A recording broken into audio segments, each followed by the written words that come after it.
बिस्तर पर जाते वक्त 81 साला बुढ़िया ने अपने 83 साला बुढ़े से कहा, सुनो, अभी मैंने नजर खिड़की से बाहर की तो मुझे लगा कि गैरेज की बत्ती जल रही है, क्या तुम उठकर उसे बंद कर सकते हो?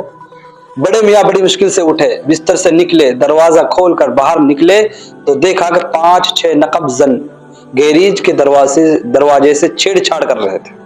बड़े मियाँ ने वहीं से पुलिस स्टेशन फोन किया, देखो मेरा पता लिखो, हम सिर्फ 2 बुढ़े बुढ़िया हैं और 5-6 चोर मेरे गैरेज पर हमला आवर हैं, जल्दी किसी पुलिस टीम को भेजो। दूसरी तरफ से पुलिस की आवाज आई कि हमने आपका पता लिख लिया है, बेफिक्र रहें, अभी कोई टीम फारिग नहीं, जैसे ही किसी टीम से राब्ता होता है मैं फौरन भेजता हूं।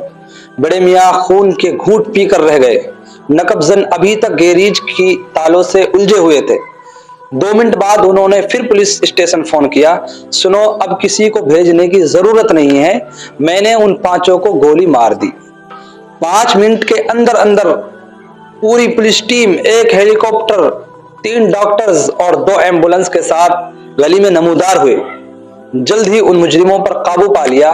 उसके बाद उस बड़े मियाँ के पास पुलिस वाला आया और कहा कि आपने तो कहा था कि आपने उन्हें गोली मार दी है, आप लोगों ने भी तो कहा था कि कोई टीम फारिग नहीं है। तो अब 5 मिनट के अंदर अंदर पूरी टीम हाजिर हो गई। इसी को कहते हैं अक्लमंदी। अगर वो बड़ा मियाँ इस इंतजार में रहता कि अभी पुलिस की टीम फारिग होगी और उसके बाद यहाँ आएगी, तो इतने में चोर उसका सफाया कर जाते हैं। इसलिए उसने दिमाग से काम लिया और पूरी पुलिस